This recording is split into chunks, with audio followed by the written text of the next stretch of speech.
I come to the garden alone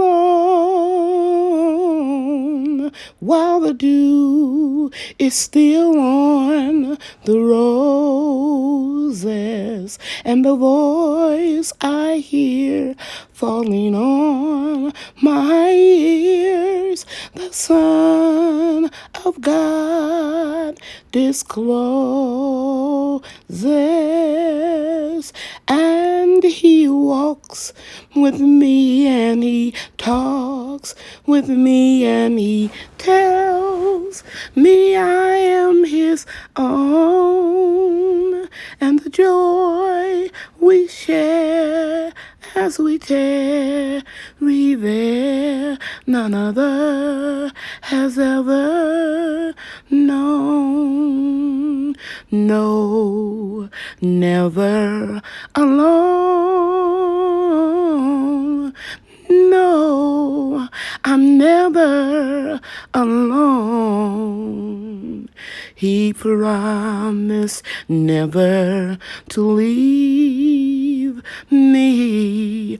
I'm never, never alone.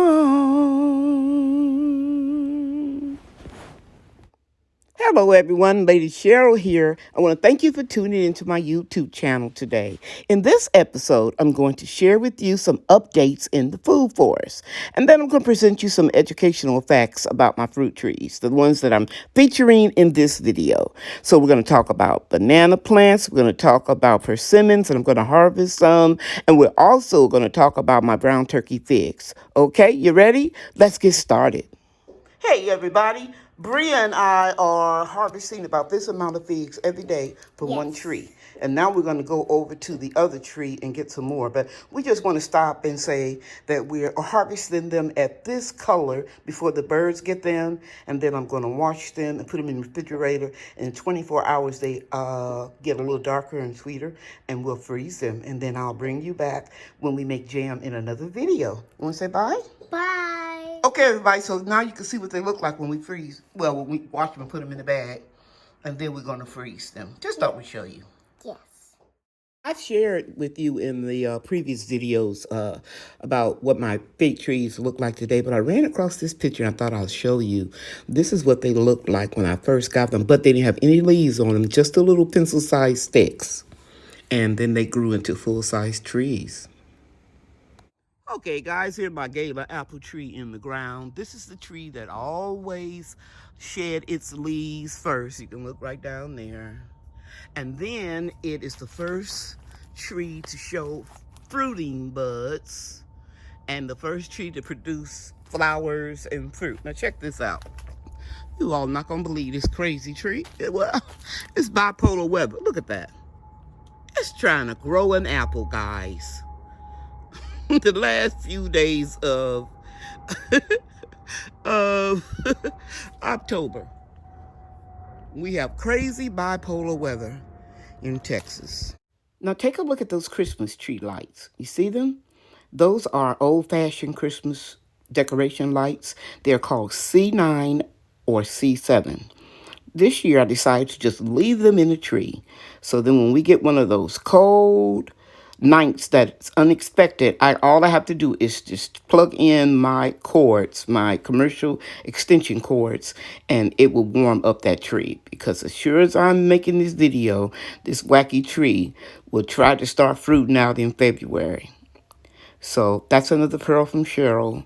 You could put some Christmas tree lights in your tree, not the LEDs, the C9 and C7, and they will warm your tree. In the past, I have also put frost cloths and sheets around the tree, but I'm not going to do it again.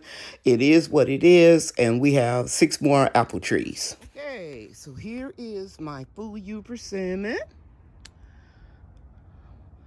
Very productive tree. I've had it 3 years.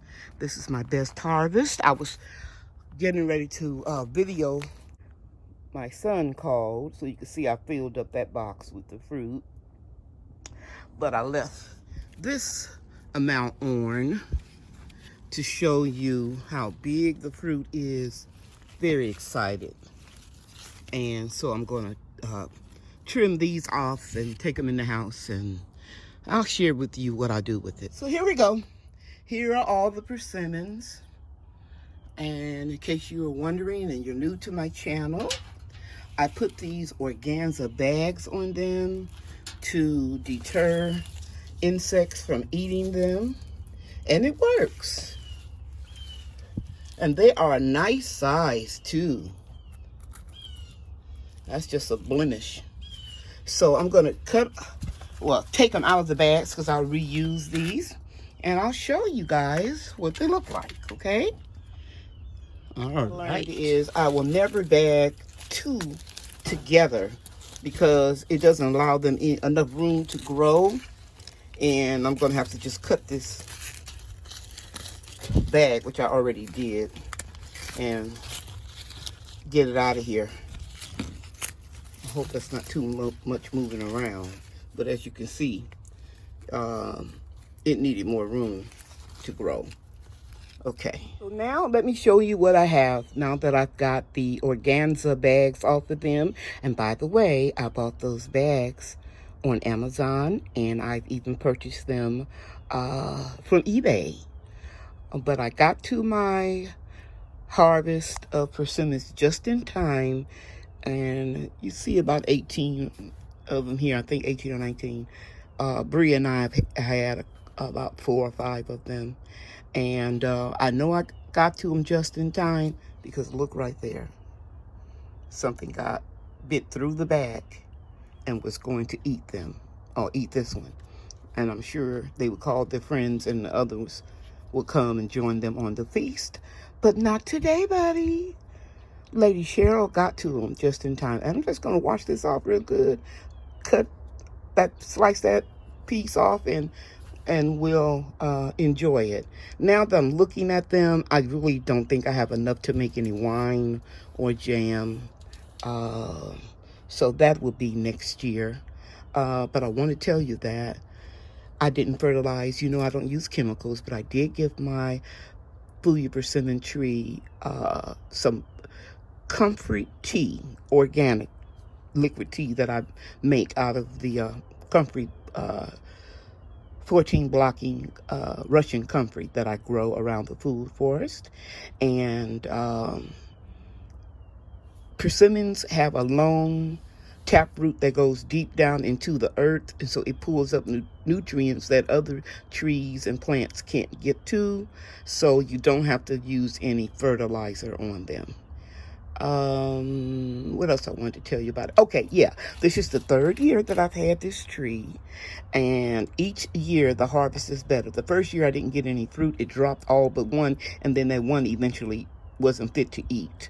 The second year, which was last year, I think we got about, guys, I'm not really sure, I'll say between 8 and 9 pieces of fruit, and this year we got over 2 dozen, but we couldn't wait to start eating them. Yeah, so we got to these today. I did, at least, just in time, and they will continue to ripen on the counter, and they're already very sweet. And I'm not sure, but I'll let you know what I decide. But I do know that if my grandchildren and children come over, once they see the video, they're going to call me or ask me to save them one. So we may not do anything with it other than just enjoy the fresh fruit this year. Okay, now let me show you something else. Now let me tell you something about persimmon trees in general. And let me begin by saying that the Fuyu persimmon tree is self-pollinating, meaning that it doesn't have to have another persimmon tree to pollinate between the two. Also, it is a Japanese plant, and that there are 2 types of persimmons, American and Asian. And the American persimmons are astringent, meaning that until they are kissed by freezing temperatures, when you try to eat them, they will tear your mouth up, real astringent, as in like a toner on your face. So it'll make your mouth pucker if you try to eat one ahead of time. Or you could take them off, harvest them, and put them in the freezer overnight, and then you can eat them. But you don't have to worry about that when you're dealing with the Fuyu persimmon, because it is non-astringent and it is self-pollinating. I do have another persimmon tree. It is called an American Yates, and it is also self-pollinating, and it's located maybe 10 feet or 12 feet from the this persimmon tree, the Fuyu persimmon. But I'll be sharing that one with you in the years to come, because it is a baby tree. I've had it 3 years. Who knows? Maybe we'll get some fruit in a couple more years. Maybe even next year. I don't know. That's one thing that I've learned about growing fruit trees, is you don't know until you know, and you have to be patient. And everything will not grow in your area. So I've done my search, and I discovered what will grow in my area by purchasing, I think, 4 or 5 books written about fruit trees and vegetables and fruit in my area. And also I deal with reputable online nurseries that sell fruit trees, and those two that I recommend are Stark Brothers and Isons, and they will tell you when you put your zip code in which trees are compatible for your area. Okay, but you need to know your gardening zone, or your zip code, of course, when you're putting that information in. Okay, Isons or Stark Brothers. This is my banana flower, and here are my bananas that are growing. And what happens is, I mentioned before, this swells. There are a lot of bananas in here, and you can look right here and see that more are going to drop. I'm working on a timeline. This is not going to do anything, so I'm going to cut them off, and then I'm going to snip this flower off right here, because I just want to get these to get bigger. And if I keep letting them drop different racks of bananas, they're not going to grow, because all the energy is going to be equally distributed among all the bananas, the little bitty baby ones like right here, or the larger ones. So I don't want that to happen, because we can get a freeze. I think it's predicted the second week in November. So that gives me 3 weeks for these to grow. So I'm cutting this off today. I could go in the house and get the bolt cutters, but I think I can cut this because it's softwood. And if you didn't know, bananas are not trees. They are actually herbs that produce fruit. And so they don't have any hard wood. So I'm going to try to cut this off. I'll be back and let you know what came off in just one little snip. It was Bria calling me, and I had to stop recording. So I think I was saying that the flower was very easy to cut off. And you can see right here, guys? That's another 10 bananas, and I don't have the time to grow those, and there are plenty more in there. I'm going to peel a little bit back, and then I'll show it. Now you can see I pulled some of the petals back of the flowers, and I'm slowly turning it, and you can see all those bananas that would have dropped, and there are even more inside here. Okay, so I'm just going to put this in my compost. Also, this milky substance, it tastes like sweet banana water that you see dripping here. The bees, it's overcast today, and that's why the bees are not out, because they think it's getting ready to rain.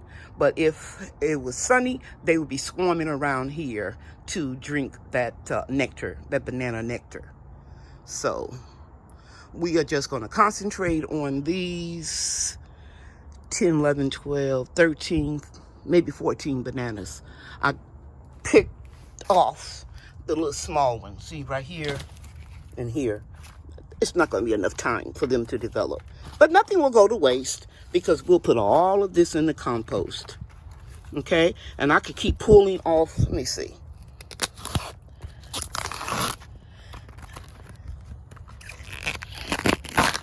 See all those bananas, guys? I could keep going. This would have been loaded with bananas. So that lets me know what's going to happen if the weather conditions are right. In the future, we will start getting larger racks of bananas. I'm just going to let you see that nectar again dripping. Because bananas, you have to give them a lot of water. It's a high water content fruit. All right, moving on. This banana plant is called a Musa Orinco. I might not be pronouncing it correctly, but let me tell you some things about it. It's one of the most cold-hardy banana plants, and that's why I purchased it, so that it can come back the next year as a perennial. But once the mother plant produces some fruit, it will not produce fruit again, but it will push out little pups or side shoots that will grow up and mature and produce fruit. Okay? Now, what I do is you can see that green frame that was just in the on the monitor. That green frame is a mini greenhouse, and it has plastic that goes over it. Last year, I put frost cloths, sheets, blankets, old towels. There goes the frame again, the bottom of it. You see that frame right there to the left? I cut the plants down to the height of that frame, and then I cover it with everything I told you. Then I put the plastic on. This time, not sure if I'm going to put the plastic on because they start rotting up under there because we had a very mild winter. So this time, I think I'm just going to put on the material covering, but not plastic, and see if that makes a difference in letting the plants breathe during the winter. Well, this concludes this video. I appreciate you taking time out of your schedule to watch it. And please don't forget to tune in on Monday night for my live chat. I'll be there to answer your questions about gardening and preserving your harvest. The end. Thank you for watching, everybody. Bye now.